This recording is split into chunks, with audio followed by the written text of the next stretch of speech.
আসসালামু আলাইকুম everyone, welcome to Nilu রসিগর। কেমন আছেন আপনারা? আশা করি ভালো আছেন। আমিও আল্লাহর রহমতে আপনাদের দোয়ায় ভালো আছি।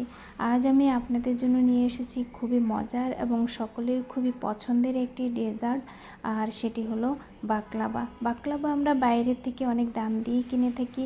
আজ আমি আপনাদের জন্য নিয়ে এসেছি ঘরে খুবই কম খরচে কম সময়ে কিভাবে তৈরি করবেন এবং সুস্বাদু বাকলাভা সেই রেসিপি। আশা করি রেসিপিটি আপনাদের ভালো লাগবে। যদি রেসিপিটি ভালো লাগে তাহলে আমাকে একটা লাইক কমেন্ট শেয়ার করে দিবেন। আপনাদের সুন্দর একটি লাইক কমেন্ট আমাকে আগামী ভিডিও তৈরিতে উৎসাহ যোগায়, একটি শেয়ার মানুষের কাছে পৌঁছে দেয়।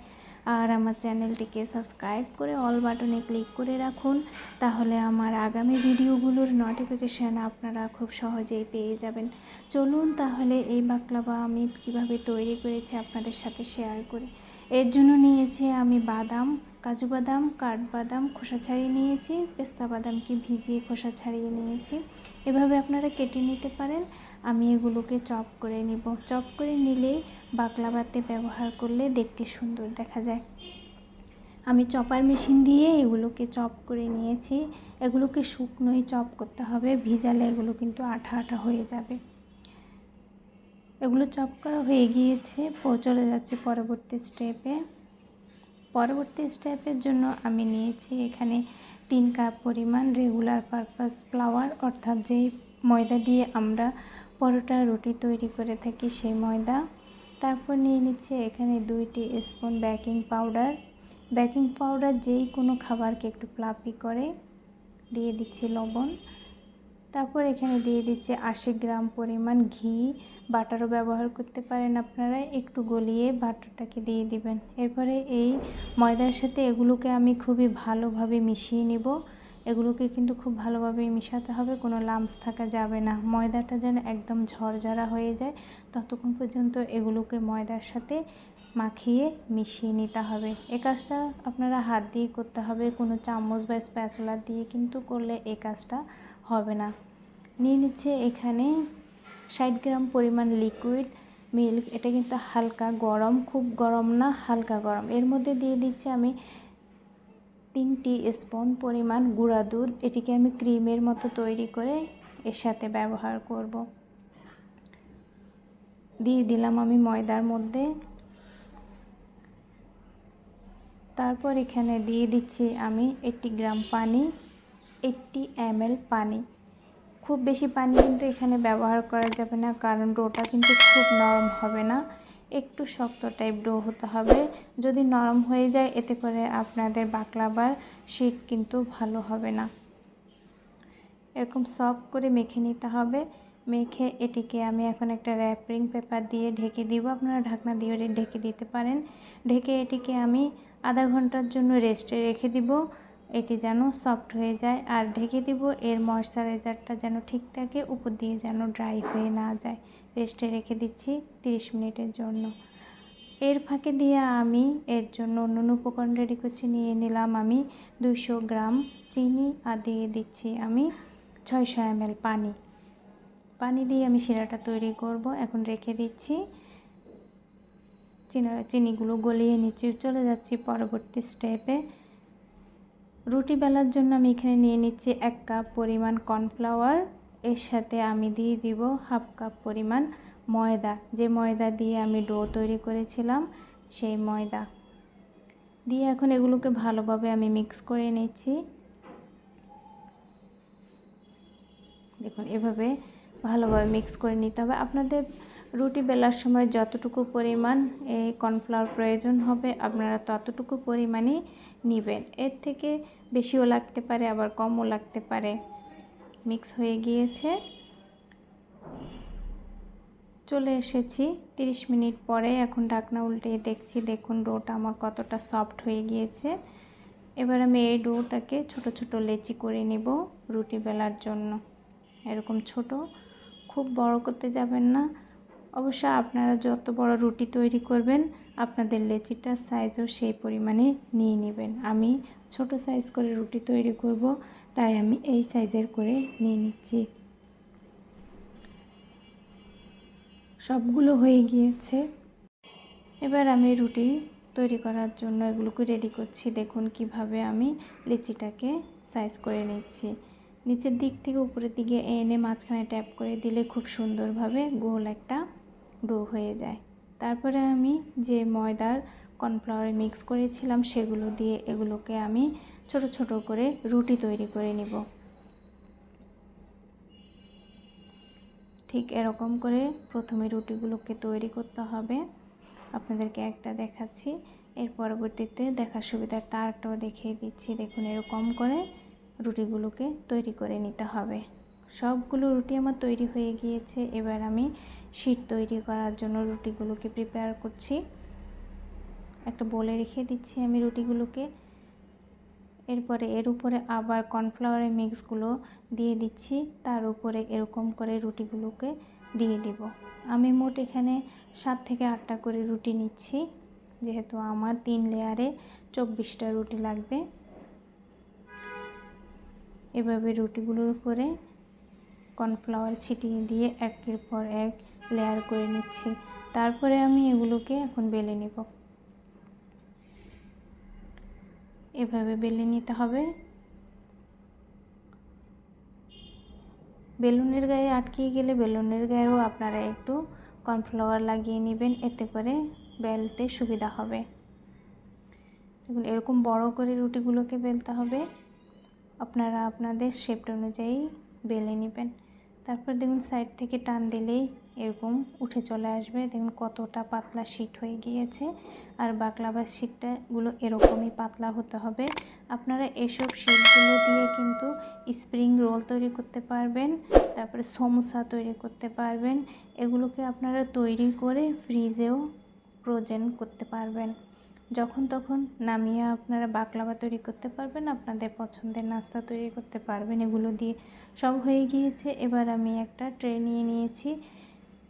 আমি সুইস রোলের একটা ট্রে নিয়েছি। এর মধ্যে এইগুলোকে বাটার এবং ঘি মিক্স করে আমি একটি মিক্স তৈরি করে নিয়েছি। সেগুলোকে এখন ট্রের গায়ে আমি ব্রাশ করে দিচ্ছি। দেখুন এভাবে পুরো ট্রের মধ্যে কিন্তু ব্রাশ করে দিতে হবে। ব্রাশ হয়ে গিয়েছে। এবার আমি শীটগুলোকে এর মধ্যে বসিয়ে দিচ্ছি। আমি 3 লেয়ার করে আমি এখানে দিব। প্রথমে 3 লেয়ার দিচ্ছি। লেয়ারগুলো বসিয়ে কিন্তু এগুলোর উপরে আবারও ঘি ব্রাশ করে দিতে হবে। আমি ঘি এবং বাটার দুটোই মিক্স করে নিয়েছি এবং সেগুলোকে এগুলোর উপরে ব্রাশ করে দিচ্ছি। আপনারা কিন্তু উঁচা নিচা করে দিবেন না, যেদিকে একটু উঁচা হবে অন্য সাইড দিয়ে আবার নিচু করে দিবেন, আবার যে সাইডে উঁচু হবে সেই সাইড দিয়ে নিচু করে দিবেন, আবার যে সাইডে উঁচু হবে সেই সাইড দিয়ে আবার মানে আপনার সমান্তরালভাবে শীটগুলোকে বসিয়ে দিবেন। এইভাবে আমি 3 লেয়ার করে দিব। প্রথম লেয়ারে 3টা থেকে 4টা দিব। 4টার পরে আমি বাদাম ছড়িয়ে ছিটিয়ে দিচ্ছি। তারপরে আবারও 3 শীট এরকম বসিয়ে বাটার ব্রাশ করে দিব। এভাবে 3 থেকে 4 শীট করে করে বসিয়ে আপনারা বাদাম ছিটিয়ে দিবেন। এরপরে উপরের যে লেয়ারগুলো সেগুলো, যেহেতু আমার ট্রেটা স্কোয়ার, তাই আমি এই শীটগুলোকে একটু স্কোয়ার শেপ করে কেটে নিচ্ছি, যেন এটা দেখতে উপর থেকে সুন্দর দেখা যায়। রেডি হয়ে গিয়েছে। এরপরে এখানে আমি আবারও বাদাম ছিটিয়ে দিচ্ছি। বেশি বাদাম দিতে যাবেন না, বেশি বাদাম দিলে কিন্তু আবার আপনাদের বাকলাভা অনেকটা উঁচু হয়ে যাবে, তখন কিন্তু এগুলো আলাদা আলাদা হয়ে যাবে পরিবেশন করার সময়। এমনভাবে দিতে হবে যেন একটার গায়ে একটা লেগে যায়। তারপরে আবারও শীট আমি এখানে বসিয়ে দিচ্ছি। প্রত্যেকটা শীটের গায়ে একই প্রসেসে আমি ঘি বাটার ব্রাশ করে দিচ্ছি। তারপরে একেবারে উপরের লেয়ারে আমি স্কোয়ার শেপের শীটগুলোকে বিছিয়ে দিচ্ছি। আপনারা এগুলোকে রাউন্ড শেপটাও তৈরি করতে পারেন, রাউন্ড ডিশের মধ্যেও দিয়ে দিতে পারেন, কোনো সমস্যা নেই। এতে করে দেখতে আরও সুন্দর হবে, আপনাদের কষ্ট কম হবে। রাউন্ড শেপটে যদি তৈরি করেন, স্কোয়ার শেপটে তৈরি করতে গেলে দেখা যায় যে শীটগুলোকে সাইজ করে করে কেটে নিতে হয়, সাইজ করে করে বিছিয়ে দিতে হয়। আর যদি আপনারা রাউন্ড শেপটে তৈরি করেন তাহলে এগুলোকে রুটিগুলোকে একটার উপরে একটা ঘি বাটার ব্রাশ করে দিলেই বসিয়ে দেওয়া যায়, কোনো অসুবিধা হয় না। বরঞ্চ স্কোয়ার থেকে রাউন্ড শেপের ডিশের মধ্যে বাকলাভা তৈরি করতে অনেক সুবিধা হয়। সাইডগুলোকেও ভরাট করে দিচ্ছি যেন দেখতে সুন্দর দেখা যায়। সবগুলো আমার ভরাট হয়ে গিয়েছে। আমি উপর দিয়ে আবারও ঘি বাটার ব্রাশ করে দিচ্ছি। আমার ব্রাশ এবং ডো তৈরি করতে মোট ঘি এবং বাটার মিলে লেগেছে প্রায় 150 গ্রামের মতো। খুব বেশি বাটার এবং ঘি বাকলাভা তৈরি করতে প্রয়োজন হয় না। আমার এই ডিশে যতগুলো বাকলাভা তৈরি করেছি তার জন্য আমার টোটাল ঘি লেগেছে 150 গ্রাম। এবার একটা ছুরি দিয়ে আমি সাইজ করে এগুলোকে কেটে দিচ্ছি। একটু সাবধানে কাটবেন, হাত দিয়ে ধরে রাখবেন যেন শীটগুলো উঠে না আসে। যেহেতু শীটগুলো একটু পাতলা, ঘি লাগানো সফট হয়ে গিয়েছে, তাই এগুলো হাতের সাথে উঠে চলে আসতে চাইবে। হাত দিয়ে একটু চেপে ধরে তারপরে খুবই সাবধানে এগুলোকে আপনারা আপনাদের পছন্দের শেপ অনুযায়ী কেটে নেবেন। আমি স্কোয়ার শেপটা কেটে নিচ্ছি। সবগুলো শীট আমার কাটা হয়ে গিয়েছে। এবার উপর দিয়ে আমি আবারও বাদাম ছড়িয়ে ছিটিয়ে দিচ্ছি। বাকলাভার কিন্তু বিশেষত্বটাই হচ্ছে এই বাদাম। সব আমি কাজু বাদাম ছড়িয়ে ছিটিয়ে দিয়েছি উপর দিয়ে। এবার কালার দেখা যাওয়ার জন্য আমি পেস্তা বাদামের ক্রাশ করা পেস্তা বাদামগুলোকেও ছড়িয়ে ছিটিয়ে দিচ্ছি। কতটা সুন্দর হয়েছে। বেকিংয়ের পরে কিন্তু আরও অনেক সুন্দর হবে। আপনারা আরও বাদাম দিতে চাইলে দিতে পারেন, কোনো সমস্যা নেই। আমি ইলেকট্রিক ওভেনে বেক করব। এই ওভেনকে আমি 170 ডিগ্রি আপ ডাউন হিটে 10 মিনিট ফ্রি হিট করে নিয়েছিলাম। এখন আমি একই প্রসেসে একই হিটে 170 ডিগ্রি আপ ডাউন হিটে আমি 35 মিনিট বেক করব। দিয়ে দিলাম 35 মিনিটের জন্য। এর মাঝে দিয়ে যখন আমার বাকলাভা প্রায় 30 মিনিট হয়ে যাবে তখনই আমি শিরাটাকে তৈরি করছি। শিরাটা তৈরি করব। এর মধ্যে দিয়ে দিচ্ছি একটা এলাচ। আপনারা এটিকে চুলায় তৈরি করতে পারেন, সেই প্রসেসটা আপনাদেরকে দেখে দিচ্ছি। এরকম একটা কড়াইকে নিচে স্ট্যান্ড দিয়ে এরকম ডিশের মধ্যে বাকলাভা শিটগুলো বসিয়ে ঢাকনা দিয়ে ওভেনে যেই পরিমাণ টেম্পারেচার দিয়েছি, যেই পরিমাণ টাইম দিয়েছি, সেই পরিমাণ টাইম এবং টেম্পারেচারে আপনারা এটিকে বেক করতে পারেন। তারপরে এ ফাঁকে দিয়ে আমার শিরাগুলো হয়ে গিয়েছে। হাত দিয়ে একটু ধরে দেখতেছি আমার শিরাগুলো স্টিকি হয়েছে কিনা। এরকম যখন একটু স্টিকি হয়ে যাবে তখনই শিরাটাকে কিন্তু নামিয়ে ফেলতে হবে। আর এটি যেন জমে না যায় সেজন্য আমি দিয়ে দিচ্ছি 1 টিস্পুন পরিমাণ লেমন জুস। লেমন জুস দিলে চিনির শিরাটা কিন্তু ক্রিস্টালাইজ হয়ে যায় না। 35 মিনিট পরে আমি বাকলাভাগুলোকে নামিয়ে নিয়ে আসছি। দেখুন হয়ে গিয়েছে বাকলাভা। গরম গরম অবস্থায় আমি এখন দিয়ে দিব গরম গরম শিরা। চামচ দিয়ে শিরাগুলোকে আমি প্রত্যেকটা বাকলাভার উপরে উপরে দিয়ে দিচ্ছি যেন কোনো বাকলাভা বাকি না থাকে। এরকমভাবে দিতে হবে। প্রত্যেকটা বাকলাভার উপরে উপরে কিন্তু আপনারা শিরাগুলোকে দিয়ে দিবেন। আমিও দিয়ে দিচ্ছি। দিয়ে দেওয়ার পরে এটিকে কিন্তু আমি রেস্টে রেখে দিব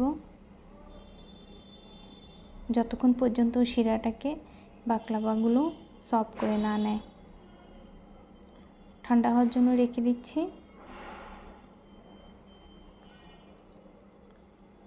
এর ফাঁকে দিয়ে আমি ডিশগুলোকে রেডি করে নিচ্ছি যেগুলোতে আমি সার্ভ করব। আমি একটু মধু দিয়ে দিচ্ছি ডিশের মধ্যে। মধু দিয়ে একটু ডিজাইন করে নিচ্ছি। দেখুন এভাবে যদি মধু দিয়ে উপরে থেকে এভাবে উপর করে প্লেটটাকে ধরেন তাহলে সুন্দর একটা ডিজাইন উপর থেকে হয়ে যায়। দেখুন অনেক সুন্দর একটা ডিজাইন হয়। সাদা প্লেটে অবশ্য খুব ভালো বোঝা যাচ্ছে না, আপনারা সিরামিক্সের প্লেট নিয়ে বুঝতে পারবেন। দেখুন বাকলাভাটা আমার কতটা পারফেক্ট হয়েছে, খুব সুন্দর করে উঠে চলে এসেছে। দেখুন কতটা সুন্দর হয়েছে। আশা করি রেসিপিটি আপনাদের ভালো লেগেছে। এরকম বাকলাভা তৈরি করে আপনারা খুব সহজে ঘরে অতিথি আপ্যায়ন করতে পারবেন, নিজেরা উপভোগ করতে পারবেন। বাচ্চারা তো খুবই পছন্দ করে। তো সবাই আমার জন্য দোয়া করবেন। সবাই ভালো থাকবেন। আগামী ভিডিও দেখার আমন্ত্রণ রইল। আসসালামু আলাইকুম।